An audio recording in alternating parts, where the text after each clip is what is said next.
உறவுகளுக்கு வணக்கம். Welcome to Subaja vlogs. எல்லாரும் நல்லா இருக்கீங்களா? எல்லாரும் நல்ல ஆரோக்கியத்தோடு நீண்ட ஆயுளோடு இருக்கணும்னு ஆண்டவனை வேண்டிக்கிறேன். இன்னே பார்த்தீங்கன்னா ஒரு நார்மல் சண்டே vlog தான் என்னுடைய குக்கிங். அப்புறமா ஒரு குட்டியாக ஒரு கார்டன், டெய்லியுமே ஒரு குக்கிங் கூட வந்து ஏதாச்சும் ஒரு கார்டனிங் பார்ட் இருக்கும், கண்டிப்பாக இருக்கும், எல்லாமே இருக்காது. அந்த மாதிரி தான். இன்னே பார்த்தீங்கன்னா சண்டே காலையில் வந்து கறியை தான் எடுக்கலாம் அப்படின்னு சொல்லிட்டு ஹஸ்பண்ட் வந்து காலையில் கறி எடுக்க போனாங்க. நானும் அந்த கேப்பில் வந்து பூண்டு இஞ்சி எல்லாமே உடச்சி வச்சுட்டேன். அப்போ வந்து வந்தால் சமைக்கிறதுக்கு ரெடியாக இருக்கும்னு சொல்லிட்டு இந்த சண்டே மார்னிங்கில் இந்த மாதிரி கறி எடுக்கும்போது அடிக்கடி எனக்கு ஒரு விஷயம் ஞாபகம் வரும். என்னென்னு பார்த்தீங்கன்னா, கல்யாணம் ஆன புதுசில் எல்லாம் எங்கள் வீட்டில் இந்த மாதிரி டெய்லியுமே எல்லா சண்டேயுமே மஸ்ட்டாக கறி எடுக்கிற வழக்கம் இல்லை. சில நாள் மீன் குழம்பு இருக்கும், அப்புறமா சில நாள் நான்வெஜ்ஜே இருக்காது. சில அந்த டைம்ல எல்லாம் ஹஸ்பண்ட் வந்து கறியெல்லாம் எடுக்க போக மாட்டாங்க, மாமனார் தான் வாங்கிட்டு வருவாங்க. இவங்க எல்லாம் கறிக்கிற பக்கம் போனதாகவே சரித்திரம் இல்லைன்னு தான் சொல்லலாம்.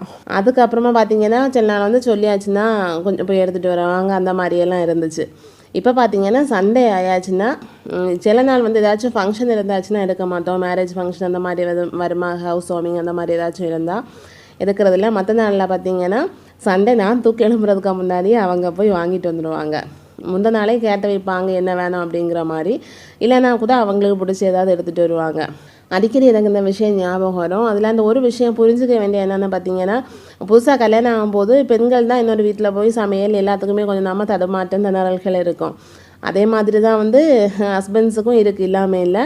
போக போக எல்லாமே சரியாயிடும், எதுவுமே நிரந்தரம் கிடையாது. அந்த மாதிரி தான் எனக்கு ஒரு மாற்றம். அடிக்கடி எனக்கு இந்த விஷயம் ஞாபகம் வரும். இன்னைக்கு தான் அவங்க கூட ஷேர் பண்ணியிருக்கேன். இன்னைக்கு காலையில் டிஃபனுக்கு பார்த்தீங்கன்னா சிக்கனையும் குழம்பு வச்சுட்டு கூட வந்து புட்டை வைக்கலான்னு சொல்லிட்டு தான் சிக்கனை ரெடி பண்ணிவிட்டு, புட்டுனை பார்த்தீங்கன்னா மரவள்ளி கிழங்கு வந்து காய போட்டு வச்சது கொஞ்சம் இருந்துச்சு. பார்த்தீங்கன்னா இது வந்து நான் வந்து கிழங்கு காய போட்டு ஒரு வருஷத்துக்கு மேலே ஆச்சு, ஒரு 14 மாதம் ஆச்சு. 2022 நவம்பர் மாதம் வந்து காய போட்டு வச்சுருந்தது. வீட்டில் பார்த்தீங்கன்னா மரவள்ளி கிழங்கு எப்போவுமே இருக்கும். வயலில் இருக்கிறனால அந்த பச்சையை பறிச்சுட்டு வந்து அதை அப்படியே அவிச்சு சாப்பிட்ற அந்த மாதிரி இருக்கும். அதை அவிக்கிறது, கூட்டு வைக்கிறது, மயக்கிறது, அந்த மாதிரியெல்லாம். அப்படி இருக்கும்போது இந்த கிழங்கு அப்படியே அதிலே இருந்துட்டு அப்பப்போ கொஞ்சம் எல்லாம் சமைச்சிட்டு தான் இருந்தோம். அதுக்கப்புறமா என்னை வந்து அதை எடுத்து புட்டு வச்சிடலாம் அப்படின்னு சொல்லிட்டு இந்த கிழங்கு வந்து இந்த மாதிரி காய போட்டு வச்சாச்சுன்னா ரொம்ப நாள் இருக்கும், வருஷத்துக்கு இருக்கும்னு சொன்னேன் இல்லையா. அதை வந்து 14 மாதம் ஆச்சு. மிக்சி ஜாரில் போட்டு பொரிச்சிட்டேன். பொரிக்கும்போதே ரொம்ப டீப்பாக நம்ம வந்து பொரிக்கக்கூடாது, கொஞ்சம் கொஞ்சமாக தான் பொரிக்கணும். நம்ம பல்ஸ் மோட்டில் போட்டு பொரிக்கிற மாதிரி ஒன்றில் 2 வைக்கலாம். லைட்டாக நம்ம வந்து மற்ற மாதிரி அரைக்கிறதுக்கு மாதிரி அப்படியே ஓட்டிடக்கூடாது. ரொம்ப பவுடர் ஆயாச்சுன்னா தண்ணி ஊற்றி நம்ம விரவும் போது ஒரு மாதிரி வலுவழுப்பாக இருக்கும், புட்டு பார்த்துக்கே வராது, புட்டு மாவு மாதிரி விரவுறதுக்கு வராது. அதெல்லாம் வந்து லைட்டாக 1-2 வாட்டி தட்டி விட்டுட்டு இந்த மாதிரி பிளேட்டை இல்லைன்னா முறம் வந்துனா கூட முறத்தில் வச்சு கூட பாட்டி எடுத்துடலாம். லைட்டாக தட்டி நாம் இந்த மாதிரி அரிச்சு எடுத்து மறுபடியும் 1-2 வாட்டி இதே மாதிரி லைட்டாக அரிச்சு எடுக்கணும். பெரிய பெரிய பீஸாக இருக்கும்போது அதுவும் நம்ம ஆவியில் வச்சு அவிக்கும்போது வேகாது. அதனால் 2-3 வாட்டி இந்த மாதிரி மிக்சி ஜாரில் யூஸ் பண்ணி பொரிச்சு எடுத்துக்கலாம். இதை பொரிச்சு வச்சாலும் கூட ரொம்ப நாளத்துக்கு இருக்கும். நானுமே புட்டை பண்ணுறதுக்கு கொஞ்சமாக பொரிச்சு எடுத்துட்டேன். அதில் உப்பும் போட்டுட்டு தண்ணி ஊற்றி, தண்ணி அதே மாதிரி தான் நம்ம வந்து சப்பாத்தி மாவுக்கெல்லாம் பிணையோம் இல்லையா, அதே மாதிரி கொஞ்சம் கொஞ்சமாக தெளித்து தான் பிணையணும். அரிசி மாவு மாதிரி ரொம்ப அப்படியே ஊற்றிடக்கூடாது. கொஞ்சம் கொஞ்சமாக தெளித்து நல்லா மிக்ஸ் பண்ணால் கொஞ்சம் கோந்து வரும். கொஞ்சமாக புட்டுக்கு பொதுவாக தேங்காய் இதிலே நான் போட்டு விரைய வைப்பேன். வச்சுட்டு இது வந்து ஒரு 1/2 மணி நேரம் வச்சுருக்கணும். என்னென்னு பார்த்தீங்கன்னா அந்த கிழங்கு தான் வந்து கொஞ்சம் நல்லா கிழங்கு மாவு இல்லையா, அந்த சின்ன சின்ன பீஸ் இருந்தாலுமே கூட நல்லா கோந்து வரும். அதுக்கப்புறம் பார்த்துட்டு வேணால் தண்ணி தேவைப்பட்டுச்சுன்னா தண்ணி தெளிச்சுக்கலாம். அடுத்த என்ன புட்டை விற்கிற மாதிரி தான் இந்த தேங்காயும் போட்டுட்டு இந்த மாதிரி 2 இல்லைன்னா 3 லேயராக வச்சு வேக வச்சாச்சுன்னா வந்து வெந்துடும். இன்னொன்று வந்து அரிசி மாவு வந்து நம்ம வந்து ஒரு 10 நிமிஷத்துலேயே எடுத்துடலாம், நல்லா வெந்துடும். இது வந்து கூட ஒரு 5-10 நிமிஷம் வச்சுக்கலாம், ஒரு 15 நிமிஷம் மினிமம் வச்சுக்கலாம். நல்லா கோந்துட்டுன்னா சீக்கிரமாக குக் ஆயிரும். அப்படி தான் என்னை வந்து அது இறைச்சி கறி இருந்து அதை வச்சு சாப்பிட்டாச்சு. அடுத்த வந்து பொரிக்கிறதும் கொஞ்சம் எடுத்து வச்சுருந்தேன். அன்றைக்கி லைட்டாக மசாலா எல்லாம் போட்டு, கார்ன்ஃப்ளவர்லாம் ரொம்ப போடலை, இன்றைக்கி கார்ன்ஃப்ளவர் போடவே இல்லை. சும்மா நம்ம முன்னெல்லாம் சிக்கன் ஃப்ரை பண்ணுற மாதிரி பண்ணலான்னு சொல்லிட்டு தான் அதுக்கு மசாலா எல்லாம் தடவி வச்சுட்டேன். அதை வச்சுட்டு என்னென்னா என்னை வந்து ஒரு முக்கியமான வேலை பார்த்திங்கன்னா போலியோ ட்ராப்ஸ் இல்லையா, அதை கொடுக்குறதுக்கு போயிருந்தோம்.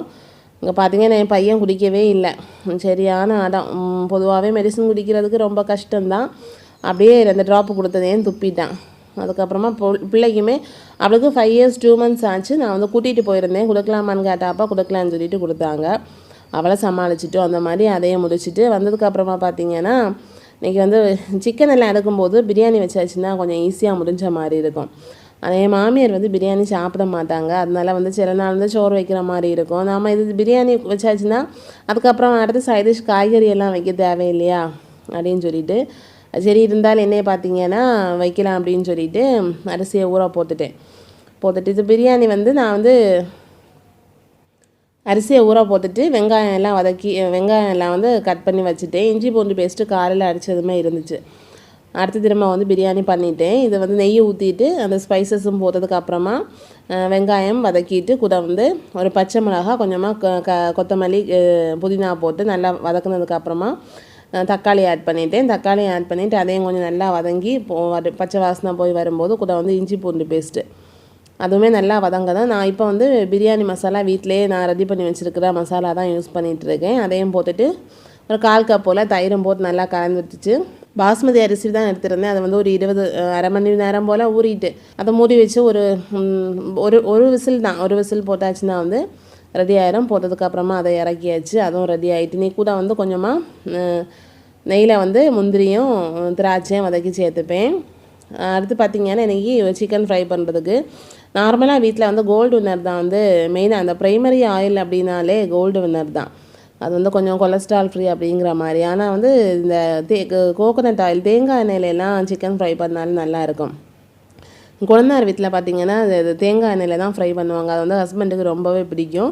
ஆனால் இங்கே வந்து தேங்காய் எண்ணெய் நாங்கள் ரொம்ப யூஸ் பண்ணுறது கிடையாது இந்த ஃப்ரைக்கெல்லாம். ஆனால் இன்றைக்கி வந்து அதுக்காக வந்து தேங்காய் எண்ணெயில் தான் ஃப்ரை பண்ணியிருந்தேன். நல்லா இருந்துச்சு சிக்கன்.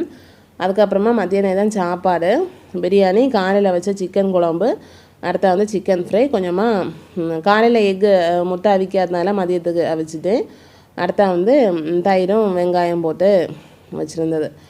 அதுக்கப்புறமா பார்த்திங்கன்னா அடுத்து வந்து சாயங்காலம் ஸ்நாக்ஸ் வேணும் இல்லையா, ஏதாச்சும் இந்த இறைச்சி இந்த மாதிரி காலையில் பிரியாணி இறைச்சி எல்லாம் வைக்கிற அன்றைக்கி வந்து சாயங்காலம் ஏதாவது கொழுக்கட்டை ஆயில் ஃப்ரீ அந்த மாதிரி யோசிப்பேன். கொழுக்கட்டை என் ஹஸ்பண்டும் பிள்ளைங்களெல்லாம் சாப்பிடவே மாட்டாங்க முன்னெல்லாம். இப்போ ஓரளவு பரவாயில்ல. எனக்கு வந்து இந்த இனிப்பு போட்டு பண்ணுற கொழுக்கட்டைனா ரொம்ப பிடிக்கும். அப்போ என்ன பண்ணேன்னா வந்து இந்த இருங்கு மாவு இருந்துச்சு, சோள மாவு இல்லையா, பேக்கெட்டில் புட்டெல்லாம் விற்கிறதுக்கு சூப்பர் மார்க்கெட்டில் கிடைக்கும். நான் புட்டு இடியாப்பம் கூட இதில் பண்ணுவேன். அதில் 2 கப் எடுத்துச்சு. ஒரு 3/4 கப்பு சர்க்கரை ஆட் பண்ணேன், நாட்டு சர்க்கரை. இது வந்து மீடியமான சுகர் தான். நல்ல சுகர்னால் 1 கப் ஆட் பண்ணலாம். கொஞ்சமாக தேங்காய் 2-3 ஏலக்காய் தட்டி போட்டு 1 டேபிள் ஸ்பூன் நெய்யும் ஊற்றிட்டு நல்லா விரவி இந்த மாதிரி இதுவுமே கொஞ்சம் நேரம் வச்சுருக்கணும். ஏன்னா அந்த மாவு கொஞ்சம் தரியாக இருக்கும். ஈரம் நினச்சி வச்சாச்சுன்னா அது வந்து கொஞ்சம் கோந்து வரும். ஆனால் நான் இன்றைக்கி ரொம்ப நேரம் வைக்கல, ஒரு 5 மினிட்ஸ் போல் தான் வச்சுருந்தேன். வச்சதுக்கப்புறமா இந்த மாதிரி உருட்டி கொழுக்கட்டை வைக்கலாம். சில குழந்தைங்க வந்து ரொம்ப நாட்டியாக ஒன்றும் சாப்பிடாமல் இருப்பாங்க இல்லை, அவங்களும் இந்த மாதிரி வித்தியாசமாக பண்ணி கொடுக்கலாம். இன்னொன்று வந்து இது வேகும்போது நல்லா லட்டு மாதிரி இருக்கும். ஏமாற்றி சாப்பிட வைக்கிற சில பிள்ளைங்களுக்கு வேணால் இதெல்லாம் சாப்பிட வைக்கலாம். இங்கெல்லாம் வேலைக்கு ஆகாது. ஆனால் இப்போலாம் இதுதான் ஹெல்த்தி அப்படின்னு சொல்லிட்டு 1-2 குழந்தைங்க சாப்பிட ஆரம்பிச்சிருக்காங்க. ஒரு 15-20 நிமிஷம் போல் ஒரு ஹை ஃப்ளேமில் வச்சு வேக வச்சு எடுத்தேன். சூப்பராக வந்துச்சு. இது வந்து ஈவினிங் டீ டைம் ஸ்நாக்ஸுக்கெல்லாம் சூப்பராக இருக்கும். ஸ்கூலில் வரும்போதெல்லாம் குழந்தைங்களுக்கு கொடுக்கறதுக்கு ஒரு நல்ல ஸ்நாக்ஸுன்னு சொல்லலாம். ரொம்ப ஹெல்த்தியும் கூட. அதுக்கப்புறமா ஈவினிங் வந்து இன்றைக்கி கார்டனிங் என்னென்னு பார்த்தீங்கன்னா வயலில் வந்து கொஞ்சம் ஆட்டுக்கு உரம் ஒன்று போட்டிருந்தாங்க. வாழைக்கும் இந்த மாதிரி செடிகளுக்கெல்லாம் உரம் வச்சு ரொம்ப நாளாச்சு. இப்போ ஏன்னா வயலில் வாழைக்கு தண்ணியெல்லாம் அடிக்கிறனால இந்த டைம் இதெல்லாம் கவனிக்கிற டைம் அங்கேயே போன மாதிரி இருக்கும். சரி இந்த உரம் எல்லாம் கொஞ்சம் போடலாம் அப்படின்னு சொல்லிட்டு இருந்த செடிகளுக்கெல்லாம் கொஞ்சம் போட்டுட்டேன். இது பார்த்திங்கன்னா நல்லா ஹீட்டுன்னு சொல்லுவாங்க. அடிக்கடி நிறைய தண்ணி ஊற்றாமல் இருந்தாச்சுன்னா செடிகளை நாசம் ஆயிரும். அடுத்த இந்த பார்த்தி என்னென்னா கேபேஜ் வயலில் எல்லாம் வச்சேன். கேபேஜ் காலிஃப்ளவர் அதுவும் வரவே இல்லை. 1-2 பீட்ரூட்டு ரேடிஷ் மட்டும்தான் வந்திருக்கு. அங்கே வந்து நல்ல பெரிய வாஸில் தண்ணி அடிக்கிறது, நாய்கள் எல்லாம் அந்த பக்கம் இந்த பக்கம் வரும் அப்படியெல்லாம். அதனால இந்த வாட்டி தொட்டியில் வச்சுருக்கேன். 2-3 கேபேஜ் காலிஃப்ளவர் முளை வந்திருக்கு. இது வந்து கோழியை பார்த்து பயம், கோழி கொத்திரும். எப்படியோ ஒரு ஓரமாக ஒதுக்கி வச்சுருக்கு. சைட்டில் எல்லாம் வேறு தொட்டியெல்லாம் எடுத்து வச்சு ஒரு ப்ரொடெக்ஷன் கொடுத்து வச்சுருக்கேன். பார்க்கலாம் இந்த வாட்டி வருதா என்னன்னு சொல்லிட்டு பார்க்கலாம். லாஸ்ட் டைம் பார்த்திங்கன்னா எல்லாமே மழையில் போயிட்டு இந்த வாட்டி அடுத்தா வச்சுருக்கேன். அதெல்லாம் முடிச்சுட்டு அப்புறமா இன்றைக்கி அடுத்து நைட்டு என்னென்னா டெய்லியுமே மேக்ஸிமம் சப்பாத்தி தான்.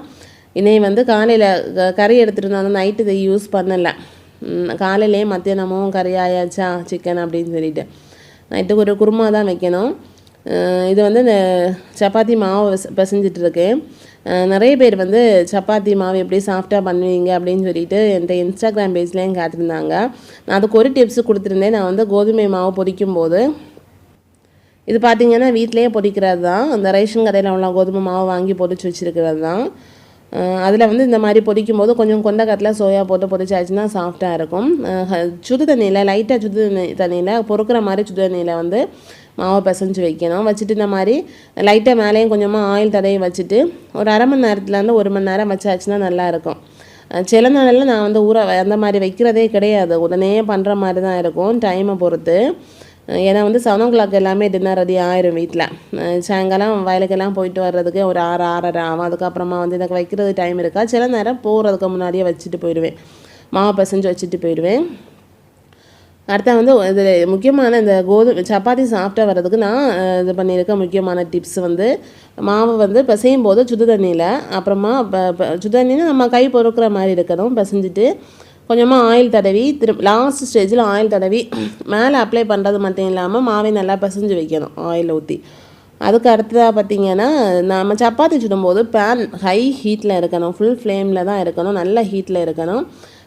திரும்ப 2 பக்கமும் மாற்றி போடக்கூடாது. அப்படி போடும்போது ஒரு மாதிரி பப்படம் மாதிரி உணர்ந்த மாதிரி இருக்கும். ஒரு வாட்டி இல்லைன்னா 2 வாட்டி.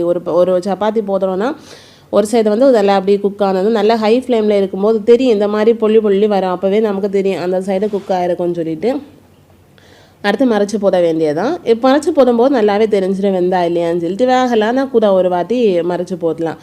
திரும்ப மறைச்சி போட்டு பண்ணும்போது சப்பாத்தி ஒரு மாதிரி காஞ்ச மாதிரி ஆயிரும். அது வந்து ஒரு டிப்ஸு. அதுக்கப்புறமா முக்கியமான இன்னொரு டிப்ஸும் முக்கியமானது பார்த்திங்கன்னா நம்ம வந்து சுட்டு வைப்போம் இல்லையா. அப்போ வந்து இப்போ நிறைய சுட வேண்டியது இருக்குன்னா நம்ம இதர் ஹாட் பாக்ஸில் இல்லைன்னா வந்து நல்லா க்ளோஸ் பண்ணி வைக்கணும். அது வந்து நான் வந்து எப்படியும் ஒரு சில நாள் சாப்பிட்றதுக்கெல்லாம் அரை மணி நேரம் ஆகாமலாம் நல்லா க்ளோஸ் பண்ணி வச்சோன்னா சூடு போகாமல் நல்லா சாஃப்டாக இருக்கும். இப்படி தான் நான் பண்ணுறது. நைட்டுதே கூட வந்து ஒரு குருமா கூட வச்சுட்டு அவ்வளோதான் இன்றைக்கி சமையல். இன்றைக்கான நாள் இப்படி தான் போச்சு. திரும்ப இன்னொரு vlogல பார்க்கலாம். பாய். தேங்க்ஸ் ஃபார் வாட்சிங்.